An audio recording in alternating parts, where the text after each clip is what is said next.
welcome on stage the chairman of the Ukrainian Venture Capital and Private Equity Association. He's no stranger to being an entrepreneur, indeed not. He's built over 10 companies in IT, telecom, internet and media, some of which have more than $1 billion in revenue. Can I have a round of applause, please, for Andrey Kolodyuk? Thank you so much. Glad to be back to the Luxembourg, and I see many familiar faces I've seen lately in the last year. I'm also very glad to see people that decided to invest 15 minutes of their time to learn why the investors continue to invest in Ukraine, what actually happening, what's the opportunities, and this is what I'm here to tell you about it. Yes, but I'm going to talk to you not only as a venture capitalist that I've been for the last 22 years in that field, 36 investments with 14 exits, but on behalf of the Ukrainian Venture Capital Private Equity Association. Basically, the LPEA, and thank you for the LPEA management to inviting us again. So UVCA was established in 2014 after Russia invaded Ukraine. So we have grown to the 50 members, and most importantly, we got 8 new members for the last 4 months, and I'll tell you why. So there are $5 billion under management in our members. Obviously, we do a lot of things from the investor rights protections, from the different researches, lobbying, et cetera, but also we have key projects, such as Investors Club, such as Fund of Funds, Initiative Ukrainian Redevelopment Platform, and many other ones. And I'm going to tell you more about them. By the way, the 1/3 of our members is international GPs. It's the GPs of the PE funds, venture capital funds, and so on and so on. So in terms of, we have 3 lines that we've been focusing on. It's a capital allocation, it's a capital deployment, and the governance. Okay, so basically, for last, especially 100 days, it's been different environment after full-scale invasion.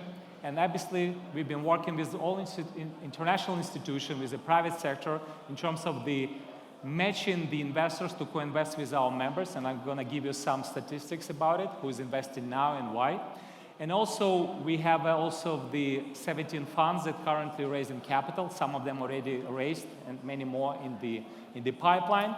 And in terms of governance, we believe that Ukraine rebuild or reconstruction that you hear, which is already, unfortunately, for the level of destruction, is more than €1 trillion opportunity, according to the president of the EIB, Mr. Hoyer, and unfortunately that number is growing.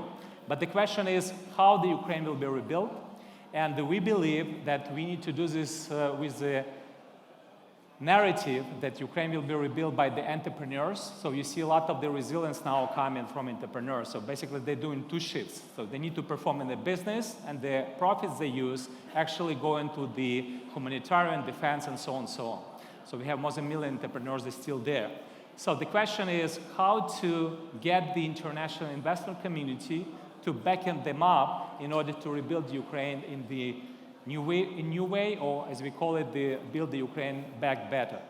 So currently, 26 billion already been raising by the 17 funds, but we believe there are going to be 100 funds, different asset class. They're going to deploy capital towards that opportunity. Just a quick snapshot about the Ukraine ecosystem. From 2014, the system minted more than 7 unicorns. Okay, and all of this happened without institutional money involved, without the Ukrainian government investment involved, because our government doesn't manage the investments. So all of this happened by the private sector, so we have 7 already been built. Most importantly, 2 of those you see on the bottom, Aeroslate and Staples Domain, happened for last 5 quarters, so during the war. And it was, I will tell you more figures, but it's very important.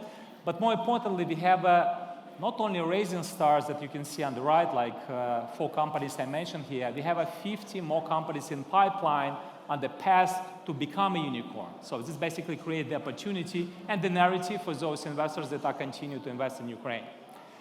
So yeah, I didn't mention that was overall for last 9 years, $4 billion been deployed into 2,000 companies in Ukraine. So you have a pretty much maturing, or let's say growing the ecosystem. In terms of for the numbers for the last 5 quarters, which were important ones, so it's almost 200 deals being executed. It was $881 million that was invested, and there's some other figures, but I'm not going to bother give you more detailed one. So this is the top 5 deals that happened for last year. So I mentioned already Unstoppable Domain Air Slate that got $65 and $51 million accordingly. Preply got $50 million, but just 1 month ago they raised again with $100 million. So it's clear company on the path to become a unicorn. So it's the biggest ones that on the late stage.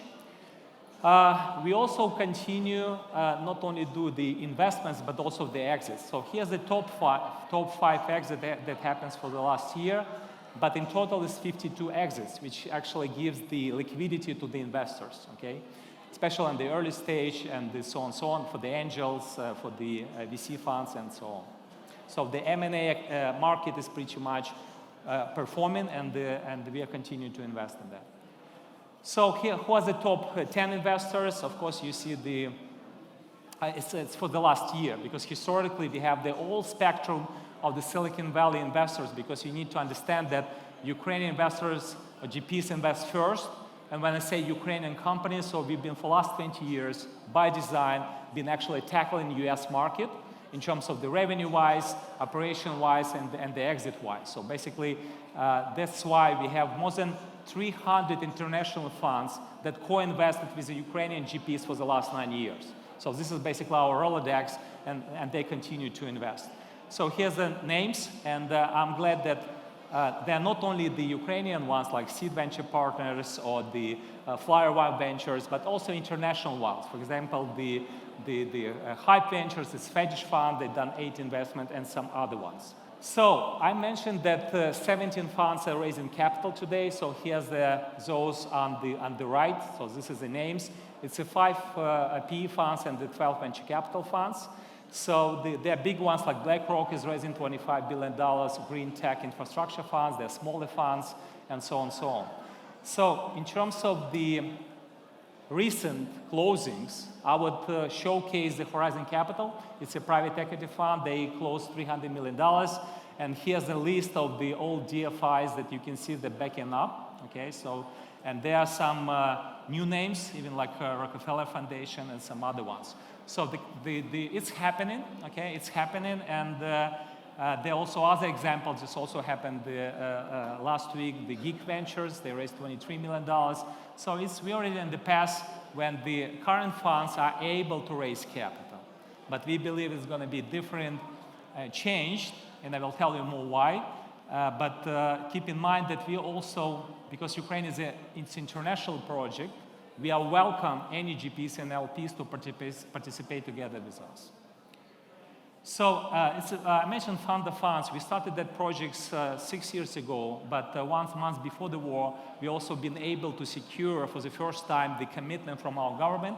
It was 300 million hryvnias, equivalent $12 million. Unfortunately, that money already has been spent on something else, but that project is still ongoing in terms of facilitate the investments, not directly to the many funds, because unfortunately their size is below the focus of the many institutional LPs. That's why Fund of Funds would be the vehicle to actually to reinvest as a matching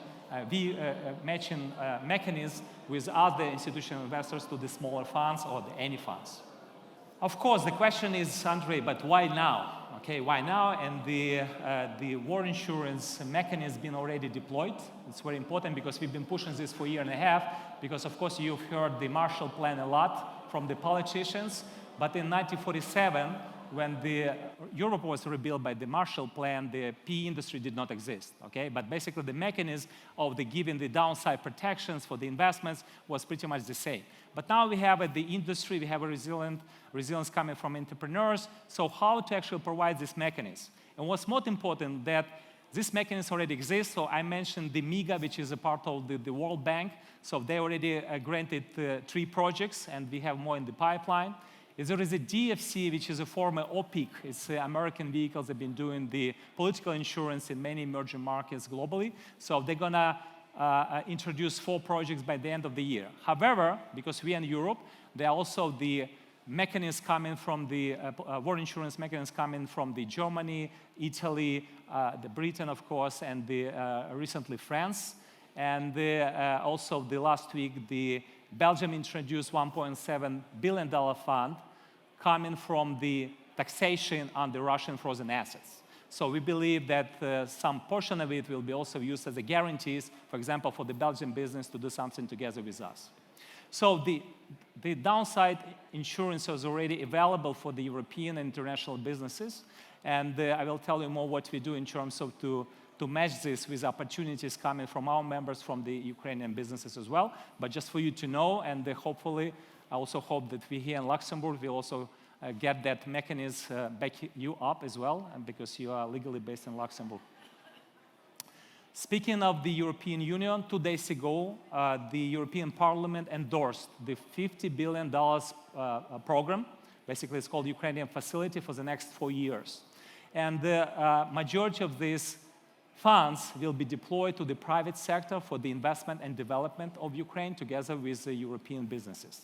And also, which is more important for you, that will be the guarantees provided, hopefully not only for DFIs, but also for any private investors that would like to back up the funds investment as an LP, or to go directly investing in Ukraine. So they will actually, in Ukrainian enterprises or entrepreneurs. So we believe out of that budget, the guarantee mechanism will also be provided for the financial community here to actually to invest in Ukraine now, not the post-war. And also, if you follow the news, the US government also appointed the special envoy, the lady from the private equity industry, is one of the biggest LPs in the Chicago. Her name is Penny Pritzker. So she's special envoy in Ukrainian reconstruction in the Biden administration. So she gave the clear message that we have no time to wait for the post-war. We need to invest in Ukraine now. So it's basically become already the political and message which comes with the funds and with different instruments to actually to team up with Ukrainian PE and VC industry and the Ukrainian entrepreneurs as well. But that is not enough, because €1 trillion opportunities is so sizable that DFIs will not do that alone for a number of reasons. So we believe the private sector, this is basically the sectors that will taking the risk today, and I'm talking about alternative asset class like PE, VC funds. They don't ask for the political insurance, they invest in Ukraine now. So, but before I tell you what it is, I just want to tell you the fact that it was born actually in Luxembourg. Because last year, when I was invited by the LPEA team, that after my presentation, the Klaus Mansfield actually come up with this idea that we built up together with Stefan, Louis, all the LPEA team. We team up, and for the all last year, we've been working on what is called Ukraine 1% investment pledge. And it emphasizes it's an investment pledge, it's not a donation. So basically, what it is, it's like a ESG. It's like a policy instrument for any investor in the world. Allocate just 1% of their total capital allocation in any form. So we're not talking only about the VC, PE, it could be anything. Okay, it could be private debt, it could be mezzanine, it could be anything, any form of the capital to actually to pledge towards Ukrainian entrepreneurs or the enterprise. They could be in Ukraine, could be in Luxembourg, could be anywhere on earth. But by giving this, and we're talking about the capital allocation, then you will find a way to do this. You can actually give instruction to your current GP to allocate 1%, and we will be happy to give him the pipeline of the project, so he will not spend time to look for this. So it's a one place to do. We have 17 already funds raising capital, fund the funds, or you're welcome to do it directly. So there are many forms, but unless you will allocate the capital, the rest will not happen. So this is why we actually looking for now for the first backers that would actually be willing to do this, because obviously it's voluntarily. But guess what? We believe that you not only make your money back, and I'm talking on behalf of venture capital funds, I can actually endorse that they done their latest vintage is 3x. That is during the war, okay? So you will still make your money, okay? But also, obviously, the trick here is, and I believe that team will be awarded, I don't know if there is equivalent of the Nobel Prize in financial industry, but something what had been created as a pledge, because obviously that construct of it doesn't hurt your returns, but you not only will feel good and tell something to your children, what you have been done in terms of how you're going to tackle it, but also make money in it. So the backers are welcome. And the last page is actually basically the call to action, what we can do. One is you can still reach out to us and co-invest, so we will be happy to actually share the pipeline, so you're welcome to co-invest with us, is number one. Secondly, that your portfolio companies or the businesses can invest now, because obviously you can go to Ukraine, but you can invest with the equity, but with the equipment, with the know-how, with access to the market as well. So it's possible now, basically on joint venture basis, and you will get the war insurance, you will get the vendor financing from the European Union or from your internal vehicles as well. And also you can, as I mentioned, can co-invest with through our platform. We have a matching platform in different fields. And the last one, which I was already mentioned, so you can also commit to the 1% Ukraine investment pledge. By the way, you can commit more than 1%, but 1% is also will be the nice figure. So the best way to help the Ukraine is co-invest with us, and I mean it. It's going to be the long journey, so let's do this. And thank you so much for supporting Ukraine, but also hopefully you will be co-investing in Ukraine with us. Thank you so much.